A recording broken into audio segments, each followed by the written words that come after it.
જય લક્ષ્મીનારાયણ. આજે પવિત્ર પુરુષોત્તમ માસનો 7મો દિવસ અને આજની વાર્તાનું શીર્ષક છે સ્વર્ગયાત્રા. એક પટેલ હતા. પ્રભુ કૃપાથી તેમને 4 પુત્ર હતા. બધા ખેતીવાડી કરે અને ગુજારન ચલાવે. એક વેળા પવિત્ર પુરુષોત્તમ મહિનાનો આગમન થયો. પટેલ ઘરમાં પુરુષોત્તમ પ્રભુની સ્થાપના કરી નદીએ નાહી આવીને પ્રભુની પૂજા પ્રાર્થના કરે. કહે છે ભોળાના ભગવાન. એ મુજબ પટેલની અપૂર્વ ભક્તિથી પુરુષોત્તમ પ્રભુ પ્રસન્ન થયા. એ તો રૂપ બદલીને પટેલના ઘેર આવ્યા. બહારના ચોકમાં ઘઉંનો ઢગલો પડ્યો હતો. ત્યાં આવી ભગવાને જમણો હાથ ફેરવ્યો એટલે ઘઉં હતા એ મોતી બની ગયા. પટેલે આ જોયું અને તેના મનમાં થયું કે જરૂર પ્રભુ પધાર્યા છે. તેથી તે તો નમી પડ્યો અને પગ પકડીને વળગી પડ્યો. ભગવાને એને ઊભો કર્યો અને કહ્યું, હે ભક્ત, તારે વૈકુંઠ જોવું હોય તો ચાલ મારી સાથે. જીવતે જીવત તને સ્વર્ગના દર્શન કરાવી દઉં. પટેલ તો ખુશ થતો ભગવાનની સાથે વિમાનમાં બેસી ગયો. જોત જોતામાં વૈકુંઠપુરી આવી ગઈ. પટેલે કહ્યું, ભગવાન, મને બધું બતાવો તો મારો મનખો પાવન થાય. જીવતે જીવત સ્વર્ગ જોવાની ઈચ્છા પૂરી થાય. ભગવાનને પ્રથમ તેને ગૌલોક દેખાડ્યું, પછી બ્રહ્મપુરીમાં લઈ ગયા. સ્વર્ગપુરી જોઈને પટેલ તો આભા જ બની ગયા. અંતમાં ભગવાને એને કૈલાશ પણ દેખાડ્યું. આ બધું જોતાં પટેલના 15 દિવસ લાગ્યા. આ બાજુ પટેલના છોકરા બાપની શોધાશોધ કરવા લાગ્યા, પણ બાપા ક્યાંથી મળે? બાપા તો જીવતે જીવત સ્વર્ગની યાત્રાએ ગયા હતા. છોકરાએ પાડોશમાં રહેતા બ્રાહ્મણને પૂછ્યું કે બાપાને ક્યાંક જતા રહ્યા છે, તો માટે અમે શું સમજવું? બ્રાહ્મણે કહ્યું, જીવતા હશે તો 15 દિવસમાં પાછા આવી જશે, ન આવે તો મરી ગયા સમજી ઉદ્યાપન કરી નાખું.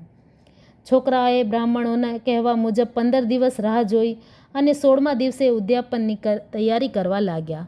ત્યાં તો ભગવાનનું વિમાન બાપને ઘેર મૂકી ગયું. એકાએક બાપને જોઈ છોકરાઓ તેમને ભૂત પ્રેત સમજીને ડરી ગયા. તેઓ બ્રાહ્મણોને બોલાવી લાવ્યા અને કહ્યું, આ મારા બાપા છે કે તેમનું ભૂત છે? ત્યાં તો પટેલ બોલી ઉઠ્યા, હું વળી ક્યાં મરી ગયો છું કે તમે મને ભૂત સમજી બેઠા? હું તો 15 દિવસ જીવતે જીવત સ્વર્ગપુરીની યાત્રા કરીને આવ્યો છું. ભગવાન જાતે પધારીને ત્યાં લઈ ગયા હતા. બ્રાહ્મણોને ગળે આવી વાત ઉતરે કેમ? જીવતે જીવત સ્વર્ગ જોવું એ કાંઈ રસ્તામાં પડ્યું છે? પરંતુ પટેલ ભોળા હતા, તેમજ ધાર્મિક વિચારના હતા, તેથી વાત સાચી પણ હોય એમ માની બ્રાહ્મણો બોલ્યા, પટેલ, તમે અમને બધાને સ્વર્ગ દેખાડો તો તમારી વાત સાચી, નહીંતર તમે મરી ગયા છો એમ જાણી તમારું ઉદ્યાપન કરશું. પટેલ પુરુષોત્તમ ભગવાનને પ્રાર્થના કરવા માંડી, હે ભગવાન, મારી લાજ તમારે હાથ છે. અહીં બધા મારું પારખું કરવા બેઠા છે, માટે તમે ગરુડે ચડી મારી વારે આવો પ્રભુજી. પ્રભુજીએ પટેલનો પોકાર સાંભળ્યો અને ગરુડે ચડી પટેલના ઘેર આવ્યા. સાક્ષાત પ્રભુને પધારેલા જોઈ પટેલે કહ્યું, પ્રભુ, આ બધાને જીવતે જીવત સ્વર્ગની યાત્રા કરવી છે તો તમે એને લઈ ચાલો.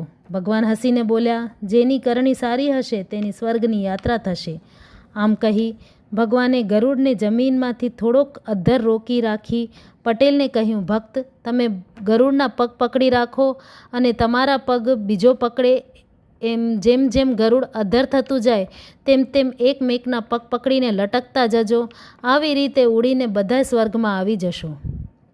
આવી રીતે 7 જણા ગરુડના સહારે એકબીજાના પગ પકડી આકાશમાં ઉડવા લાગ્યા.